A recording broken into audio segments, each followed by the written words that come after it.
Donc ici, voici un bouquin, un petit bouquin, euh, qui est de Umberto Eco, donc Reconnaître le fascisme. C'est les éditions Grasset. Grasset. En fait, on retrouve dans ce petit bouquin de quelques une cinquantaine, soixantaine de pages, bon, les explications de ce que c'est que le fascisme. Parce que généralement, quand on pose une question à quelqu'un, qu'est-ce que c'est le fascisme, il va répondre à sa façon. Généralement, le fascisme proviendrait de chez Mussolini. Or, ce monsieur-là, Umberto Eco, en fait, était une personne qui a vécu le fascisme de Mussolini et il en explique, je veux dire, toutes les variantes qui ont eu lieu par après, et qui ont eu lieu bien avant, parce que le fascisme, bon, sous diverses variantes, ont existé par avant et par après le fascisme de Mussolini.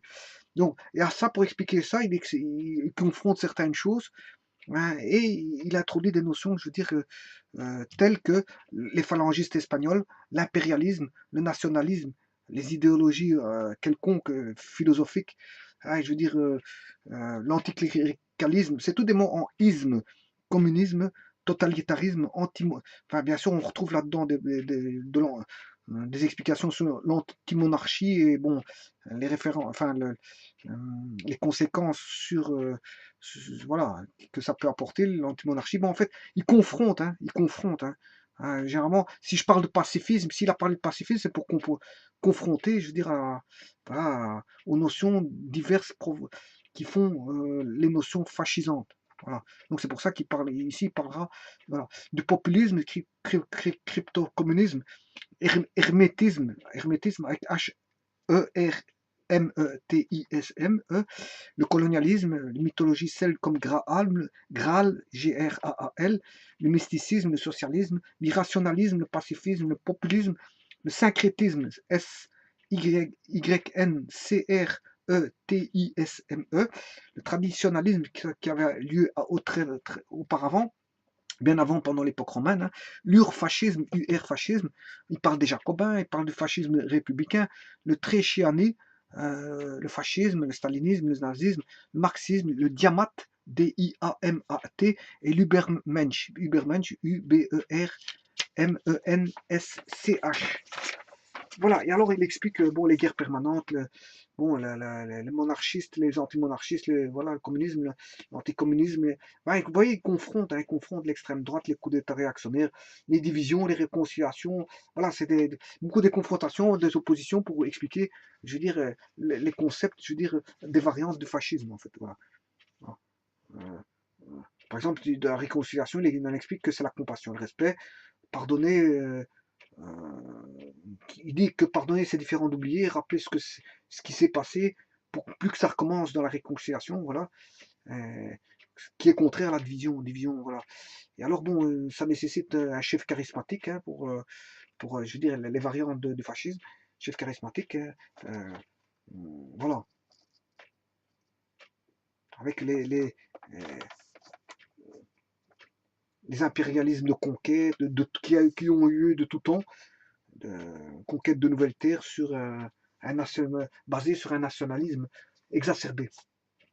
Voilà, donc je vous conseille de lire le bouquin là si vous voulez comprendre ce que c'est que le fascisme. Hein, on dit souvent le fascisme est en résurgence, mais en fait il n'est pas en résurgence, il est toujours là, présent, il a toujours été présent. Pour moi, il a toujours été présent, et en fait il ressurgit. Bon, quand on lui en donne l'occasion, voilà. Et l'occasion, c'est les occasions. Si l'économie ne fonctionne pas très bien, ben en vrai, c'est un terreau fertile pour la renaissance d'un certain, je veux dire, de certains nationalismes, etc., etc. Voilà. Et ça, je vous demande enfin, je vous dis de lire ce petit bouquin-là, qui vient de chez Grasset, en fait. Reconnaître le fascisme, c'est bien le reconnaître, voilà. Il faut le reconnaître parce que bon, on est perdu face à toutes ces notions-là qui sont, je veux dire, définies, qui parfois, comme le constate Umberto Eco, certaines définitions sont mauvaises. Et il en redéfinit les choses, il en explique à sa manière les choses. Voilà. Donc en fait,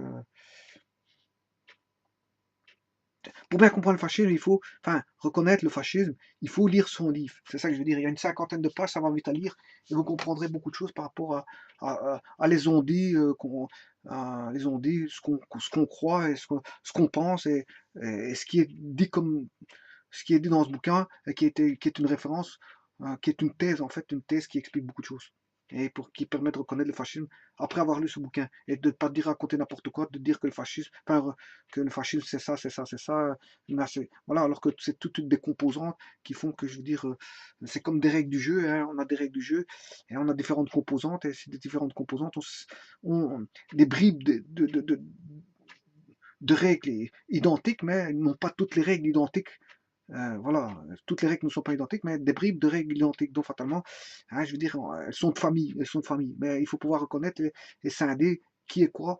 Je veux dire, dans tous ces jeux je veux dire, de nationalisme, impérialisme, fascisme, voilà, voilà, syncrétisme, totalitarisme, voilà, parce que beaucoup de gens, je veux dire, on va dire, confondent beaucoup de choses, des notions, hein, elles mélangent tout. Voilà, phalangiste espagnol, c'était Franco, hein.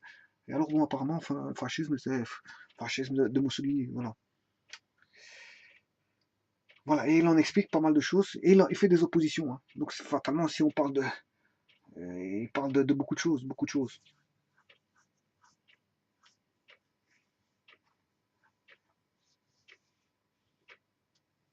Bien sûr, avec les pouvoirs entremêlés là, dans tout ça, hein, parce que fatalement, si on parle de fascisme, le fascisme, s'il ressurgit, bon, il faut qu'il soit pris par certains pouvoirs pour qu'il puisse exister, hein.